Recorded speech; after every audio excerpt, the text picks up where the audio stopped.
Muy buenas, soy su profesor Álvaro David Monterrosa Ríos y hoy vamos a ver un video para explicar la lectura número 1 de nuestro curso de Historia del Objeto. La lectura se llama El papel retroalimentador de la interacción con los artefactos en el desarrollo de las técnicas humanas, aunque también sería válido el papel retroalimentador que tienen los artefactos en general en demás aspectos de la cultura. Con esto se quiere demostrar que los artefactos no son solo repositorios, sino que también tienen un efecto retroalimentador en las diferentes formas de cognición y acción en los nichos de cultura material. En la primera parte el artículo aclara dos cosas. Primero, que la técnica no es exclusiva de seres humanos, que efectivamente hay múltiples seres vivos que tienen acciones técnicas e incluso tienen algunos artefactos, pero son bastante distintos a los entornos de cultura material que tienen los diferentes grupos humanos. Durante mucho tiempo algunos afirmaron que los seres humanos hacíamos técnica y artefactos para sobrevivir debido a nuestras carencias, pero esto es una visión que tiene varios problemas, entre ellas que, por ejemplo, reduce las capacidades de creatividad técnica a elementos netamente biológicos, lo cual es poco explicativo. Es decir, los acercamientos naturalistas sobre la técnica pueden dar algunas ideas, ser sugerentes, pero pueden oscurecer ciertos rasgos propios de los seres humanos. Como dijimos, la comparación entre las técnicas de los seres humanos y otros animales podemos encontrar o dejar claro dos aspectos. Primero, la técnica no se da igual en todos los animales, sino que hay formas graduales. Es decir, no es la misma la técnica de una telaraña o de la telaraña hecha por una araña que el de un simio, por ejemplo, manipulando palillos para cazar termitas. Son formas distintas de acción técnica, no las podemos poner en una sola canasta.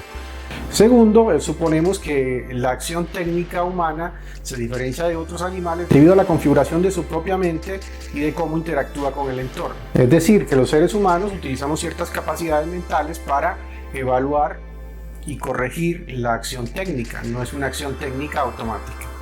Uno de los aspectos centrales del artículo es la idea del Homo sapiens como ser técnico, es decir, es una idea que desde hace tiempo diferentes antropólogos, diferentes filósofos, incluso diferentes pensadores en general han afirmado, y creo que con mucha razón, que vamos desde Darwin hasta filósofos como Martin Heidegger, José Ortega y Gasset y distintos y múltiples antropólogos. Consideramos que estudiar la historia evolutiva, tanto biológica como cultural, nos podría dar luces para comprender por qué somos como somos. Es decir, el estudio de la técnica está íntimamente ligado con nuestros propios orígenes, nuestra naturaleza humana.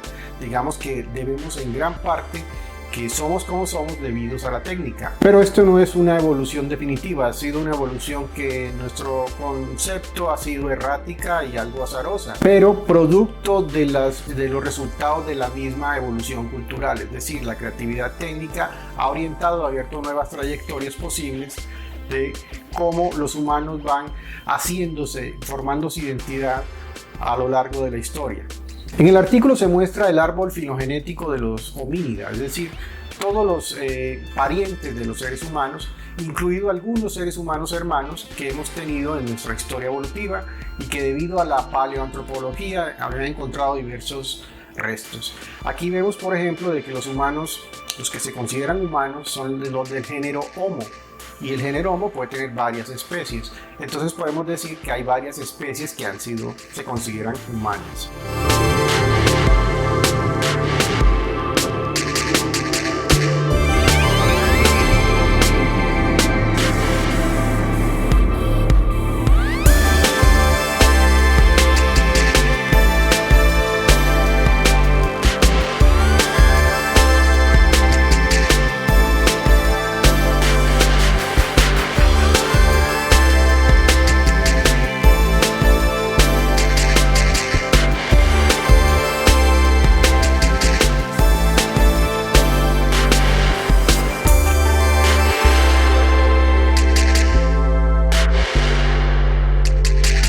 Se muestra en ese azul celeste El primer humano que se le considera es el Homo habilis y se le considera como tal porque se encontró evidencia de que utilizaban herramientas y modificaban el entorno. Todas las especies que posteriormente aparecieron como derivas del Homo habilis también tenían esas cualidades de manipulación técnica del entorno. Entonces los mismos paleoantropólogos le han dado la condición de humano a aquellos homínidos que tenían y usaban herramientas, lo cual nos muestra la íntima relación entre la naturaleza humana y la técnica y los artefactos. Lo curioso para el Homo sapiens es que hubo una revolución cultural reciente, entre 30.000 y 60.000 años, en los cuales aparecieron diferentes objetos que no eran solamente funcionales, aparecieron objetos decorativos con una carga simbólica, aparece lo que llaman el arte y la religión, que es algo que ya empieza a diferenciarse de los otros seres humanos, como los neandertalensis o los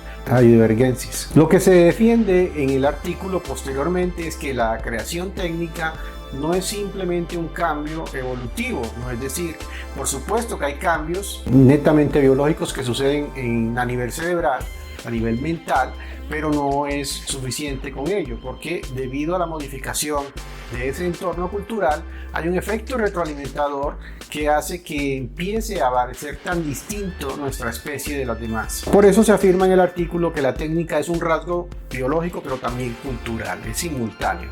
Por ello aquí se menciona la idea de que no es una idea original, es una idea que ya han dicho muchos autores, la idea de que el ser humano es un ser híbrido entre la biología y la cultura. Es decir, se requieren ciertas condiciones fisiológicas y biológicas para que el ser humano sea como es y sobre todo que tenga técnica. Una de ellas es el cerebro grande y las manos libres. Eso en principio pudo haber ayudado a desarrollar ciertas habilidades, pero la capacidad de poder combinar artefactos con símbolos, con elementos abstractos, con elementos materiales, es la diferencia fundamental que se explica allí en el artículo. Básicamente, el arqueólogo Steve Mitten dice que es la idea de la fluidez mental en que diferentes tipos de inteligencia pueden conectarse entre sí. Allí está explicado la idea con más detalle. Terminando en la última parte del artículo, pues representa algunos elementos particulares de los objetos humanos, los artefactos humanos. Ello presenta tres específicamente, es decir, son características que los distinguen, por ejemplo, en su forma estructural. Estructuralmente son distintos a otros artefactos no humanos de otros animales. La otra son las características cognitivas y la tercera es, creo que la más importante, los aspectos motivacionales alrededor de la creación de objetos. Esas tres características son las que vamos a explicar con detalle en clase. Entonces, para cerrar la discusión, podemos decir que los seres humanos básicamente son seres abiertos en el sentido de que están abiertos a un continuo cambio y transformación y que los resultados de su transformación técnica del entorno ha generado su propia historia. Es una historia contingente que llamamos, que ha sido producto de ciertas casualidades muy aciertos que han generado al ser humano como es, con sus defectos y virtudes. Es decir, es errada la idea de que los seres humanos tienen una esencia única, no, porque esa esencia va cambiando en la historia y esa esencia es una esencia de vivir en conjunto, colectivamente con otros, pero con otros en un entorno material, un entorno de artefactos y símbolos. Ese entorno de artefactos y símbolos es lo que vamos a llamar cultura. Por ello es bueno alejarse de esas ideas que creen que los objetos y los artefactos son como una especie de capuchas que esconden la esencia humana. Eso es muy frecuente, son varios, digamos, discursos algo pesimistas sobre la técnica. No es que estemos negando que haya muchos problemas con la tecnología moderna, pero esconder, intentar creer que tenemos una esencia pura y clara, no, es un error pensar así, porque justamente como lo que nos define como humanos va cambiando en el tiempo. Para terminar, podemos decir que el ser humano es una especie de homo artificiosus o homo artificiales, como le quieran llamar, porque, digamos, a través del esfuerzo colectivo de los pequeños grupos, las pequeñas hazañas de grupos humanos, han intentado crear esos nichos ecológicos artificiales, esos ecosistemas de los que hablamos antes, en los cuales Personas, artefactos y símbolos hacen sus prácticas que son los que nos dan nuestra identidad como especie. Varios detalles quedan por fuera. Es importante que lean al detalle el artículo para poder aprovechar la clase y sacarle el mejor provecho. También este video lo pueden usar para repasar el tema y prepararse para las pruebas que siguen más adelante. Muchas gracias, nos vemos en el próximo video.